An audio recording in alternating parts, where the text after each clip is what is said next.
Beyond the newsroom, where untold story is revealed. Coffee, leave our coffee, leave our coffee, leave our coffee, leave our coffee, leave our coffee, leave our coffee, leave our coffee, leave our coffee. We saw it in Dokolo and elsewhere, salt and so on. So government has made it as if their policy that Ugandans should not be empowered economically because they will be complicated. They will speak out for themselves. And that's why they are fighting coffee now. Because coffee has empowered Ugandans. They are making a good living out of it. And now they want to go after it. That's their plan. We hope that the people of Uganda will rise up to this issue. Tomorrow, we are going to start from where we stopped.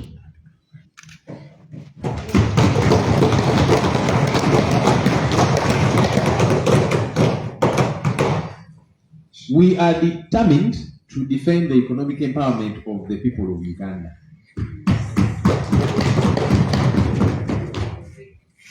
There has been many threats. As you entered the precincts of Parliament today, you saw the whole building was cordoned off.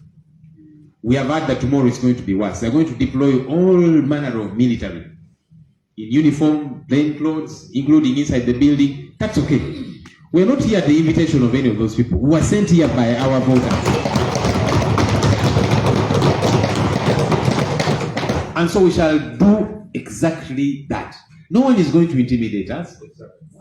Yeah, because no one wrote us an invitation and said, I would like you to come and sit in this house. No, each of us here. Ebuvanjuba nebugwanjuba ewaka wasigala we wasinga. Beyond the newsroom gwe mukutu ogukuleetera ekyo ekisinga katiranga naffe ng'oyita ku noti 771 453 688 ne noti 744 26 41 na bino bikulu tetulanga bafere tetulanga basawo ba kinnansi n'abagwa mu koowa eryo mwebale kutuwagira. Thank you. Has been sent by the people who sent us. And those people are happy with the work that we are doing. In fact, they want us to do a lot more. And that's what we are going to do. So, if anyone has got ideas to try and intimidate any of us, because we hear they are planning to arrest some of us and that kind of thing, we have been arrested too many times. That's no longer something you can use as a threat to us. So, we shall be here tomorrow to defend the economic empowerment of the people of Uganda. And you see, the good thing is we know the rules, we know the law. And so we shall use it to put up a good fight. We'd like to call upon the people of Uganda to join this fight. Yes. Let's not leave this fight to just we the politicians. And of course, we the politicians have got a part to play, and we must play it. And colleagues have given me assurance they will be here tomorrow early enough so that we defend the people of Uganda. And as we do this, we'd like to call upon the people of Uganda, let's join this fight. Because it is your coffee, it is my coffee, it is our coffee, all of us. And all of us have got a part to play. So we appreciate those speaking out, religious leaders, cultural leaders, civil society, opinion leaders, and generally the people of Uganda. Let's all speak out some more with a unanimous voice and tell General Museveni and his government to leave coffee alone.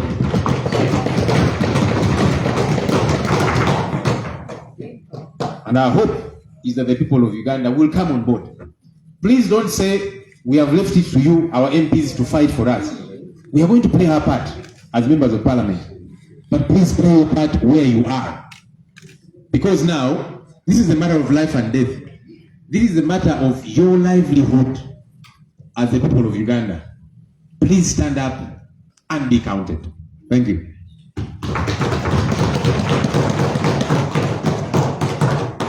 Maybe I'll quickly translate what I have said into Lukonzo and Acholi.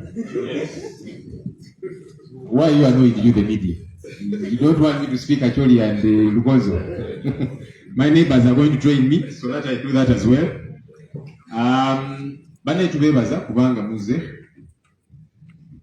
batwogera ku nsonga zino. Olunaku lwa leero tubadde n'entuula y'ababaka ba parliament aba opposition kyetuyita opposition caucus.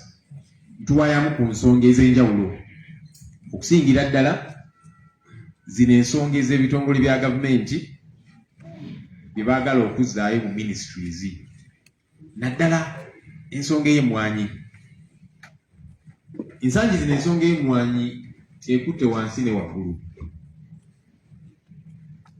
Era nga twagala okwebaza buli omu yeetabye mu lutalo luno. Luno munnange lutalo.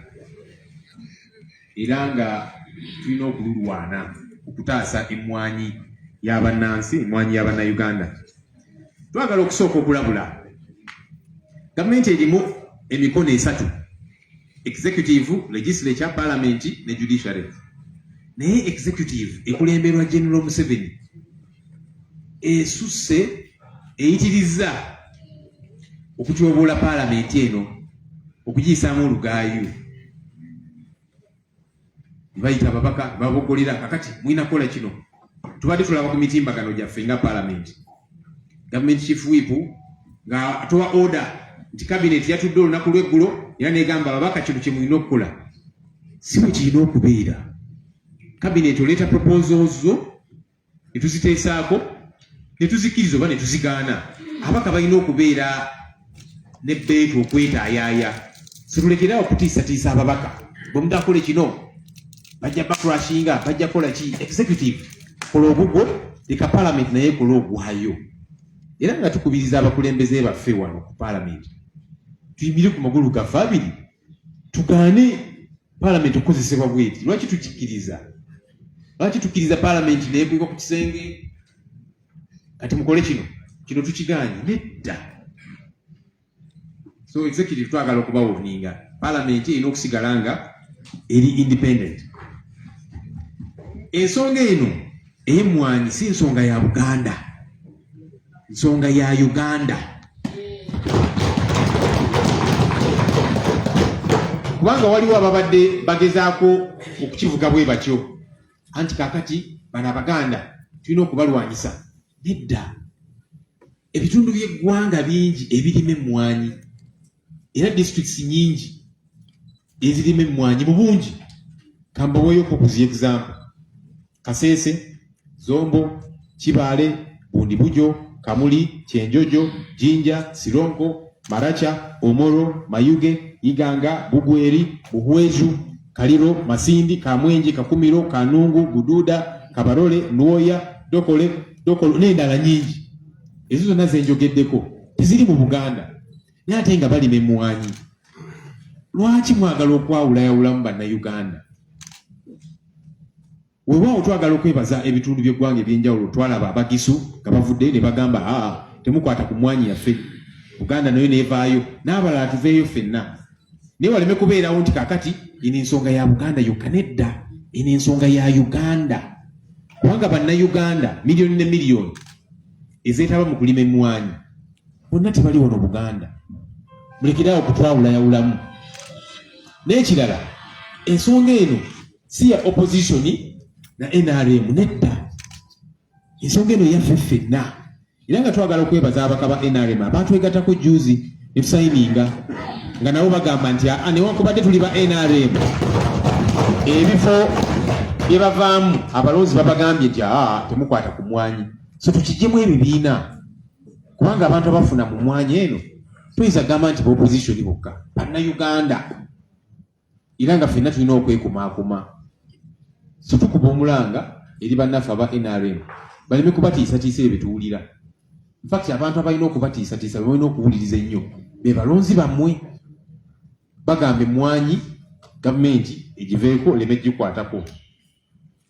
Ffe nga opposition bulijjo tugamba nti twagala gavumenti ebeere nga ntono, kye tuyita lean and efficient government. Gavumenti nga ebitongole bitono, abakozi batono, ab'omulamwa, era kye tukyaliko. Naye waliwo ebitongole ebimu nga byankizo nnyo nga UCDA, nga URA kyovudula ba URA tebagambye nti kakati eyo nayo tugizeeyo mu Ministry of Finance ekunganye emisolo. Lwaki? URA eri strategic, UCC n'ebirala bingi. Lwaki byo tebabirationalize ne babizaayo ku zi ministries? Kyekimu ne UCDA era kyovudula tugamba bagiveeko. Tetugamba nti UCDA etuukiridde nnyo, nedda si kyetugamba. Era nayo twagala eyongera amaanyi, engeri okwetereeza etuuke mu bitundu by'eggwanga byonna niyo badde tennatuuka, kubanga obuzibu nti gavumenti yagenda neevaayo ne polisi tikakati ebitundu bino mujja kulima kino, bino ebirala mulime kino, wano awalala mukole bwe muti. Kati byonna twagala nabyo tubisomoke. So UCDA weewaawo tugisuubira okwongeramu amaanyi n'okutereeza ebyo birina okutereezebwa. Naye tugamba nti bw'okwata UCDA ne ministry, ate UCDA nzito nnyo, ministry ewewuka nnyo, byekola tebitegeerekeka, kyovudula tetugyesiga nga ministry. General Museveni ne gavumenti ye bw'oba nga bali serious ku nsonga ey'okutaasa ssente y'omusolo, njagala mumusoomuuza General Yoweri Kaguta Museveni tibuhabulwa. Saba tukusoomuuza bw'obanga ogamba nti ofa nnyo ku ssente y'omusolo. Lwaki buli bwe tugenda mu kalulu otondayo zi districts empya, constituency ne zeeyongera, parliament neegejja? Lwaki ate ogamba otaasa ssente y'omusolo? Lwaki olina cabinet ennene nnyo nga gy'olina? Lwaki olina ba presidential advisor bayitirivu ate nga gwe oba advisinga n'oba advisinga? Naye buli lunaku tuwulira nti kakati waliwo presidential advisor omupya, nono naye kati presidential advisor n'oli naye. Abo bonna baaki oba otaasa ssente y'omusolo?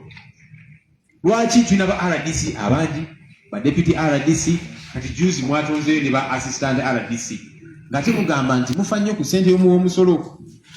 Lwaki tukendeeza ensaasaanya ya gavumenti ku ssente y'omusolo?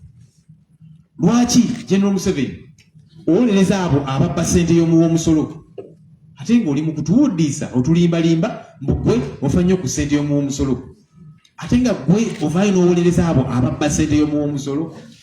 Tuleke kubuzaabuza bannansi. General Museveni tuga nti bw'oba oli serious ku nsonga eno ey'okutaasa ssente y'omusolo, lekerawo okubunyisa enjiri ey'amazzi ate ng'onywa viinyo, kyetuyita preaching water and drinking wine. Obunaafuusa obwina okukoma. Lekerawo okubuzaabuza bannayuganda. Ekyamazima eno gavumenti tegala kulaba bannayuganda nga bafuna kasente. Kyovudde olaba pamba byayonooneka, vanilla bagyonoona, cooperatives ebibiina by'obwegassi eno gavumenti yabisaanyaawo nga tewali n'agiyambyeko. Ebibiina bino eby'obwegassi cooperatives bannansi baafunangamuko kasente ebitajjo. Naye kati gavumenti eraba nti abantu bano babeera n'akasente bajja kubeera bazibu ba kufuga, kubanga abantu abaavu munnaye tebalina ddoboozi. Mu kalulu gavumenti ebisobola bagamba mukube wano line ne babawa 2,200, 1,000 mulonde. Omuntu alinamu kasente tugenda muzanyirira ku mutwe bwotyo, abajja kweyogerera ng'alina eddoboozi lye. Kati bwe buzibu gavumenti eno teyagalira ddala bannayuganda bakulaakulane. Kati era abafuna akasente mu mwanyi ega bino gye biraga bannansi bajja gaggawala nnyo batufuukire ekizibu. Kati bagezaako emmwanyi nayo okugikuba ku nsoloboddo. Tetutagenda kukkiriza ng'abakulembeze. Olunaku lw'enkya tugenda tandikira we twakoma.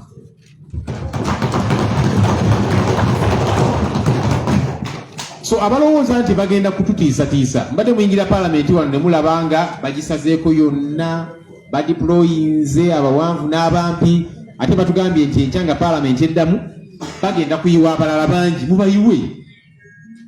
Tetugenda kubatya kubanga tulina obuvunaanyizibwa. So obutuwulira nti kaakati fe abamu bagenda tusiba naki, kati tetukyali ku level eyo tukangakanga mbu bagenda tusiba kubanga baatusibaasiba dda. Tulina obuvunaanyizibwa. Bannansi baatulonda ne batusindika wano okubakiikirira, era olw'enkya tugenda keera wano. tugenda kukeera wano okulwana ku nsonga y'emmwanyi kyetuliko. Tukuba omulanga eri bannansi yonna gye muli mutwegatteko. Ensonga eno temugirekera ababaka ba paalamenti bokka, era nga twebaza abatwegasseeko, bannaddiini, abakulembeze ab'ennono, abantu aba buli kika. Tubeebaza, twongeze amaloboozi ago, ffenna bannansi tuveeyo ku nsonga eno.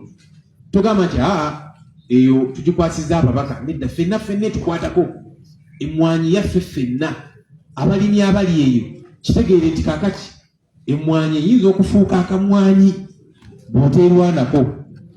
Ffenna tukwatire wamu ku nsonga eno.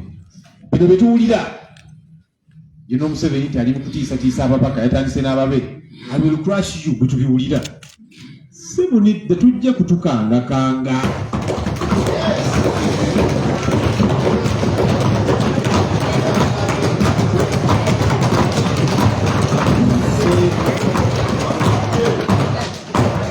Fenga abakulembeze tuli bamalirivu ku nsonga eno. Ekyomukisa omulungi n'amateeka tugamanyi, era tujja gatambuliramu okulwana ku nsonga eno. Tusaba bannansi yonna gye muli mutwegatteko ku nsonga eno. Kino kye tuliko ggwanga mujje. Mwebale nnyo.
updates. Say that. Parliament opposition Ssenyonyi ekikoba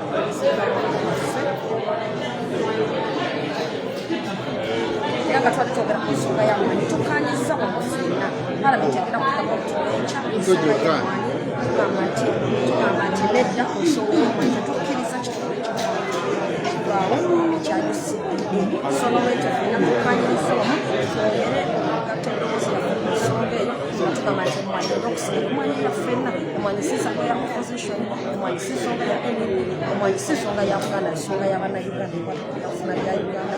So n'olwekyo tugamba nti ffenno tulakozedde ekiteekateeka ekireeteddwa okukyusa mu nsonga y'emmwanyi okujja kitongole ky'emmwanyi tugamba nti tugenda kikasuka ettale ate tugenda kukkiriza okukisibakisibwa kungi nnyo kuba paalamenti yonna yeetooloddwa olwene Amajje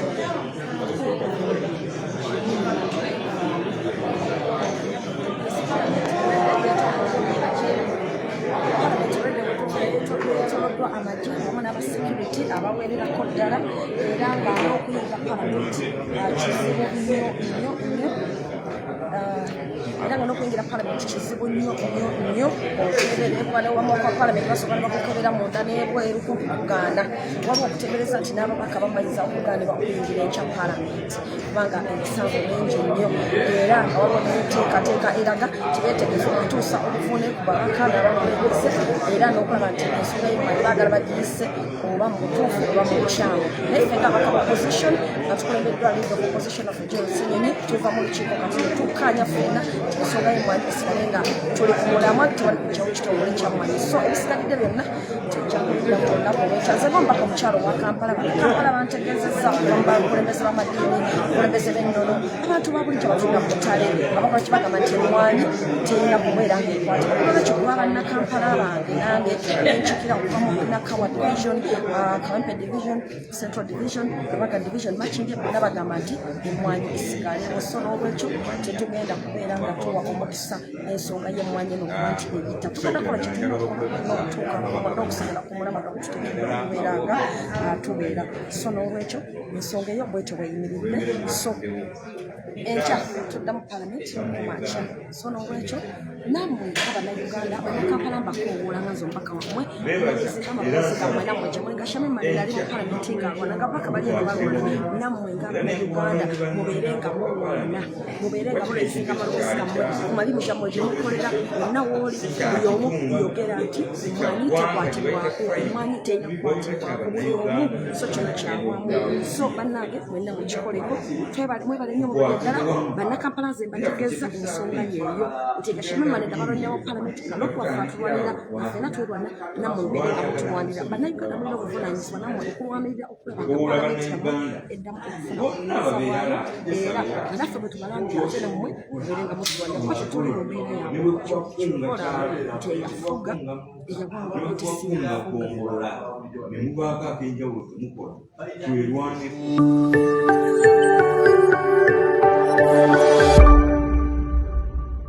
Beyond the newsroom, where untold story is revealed.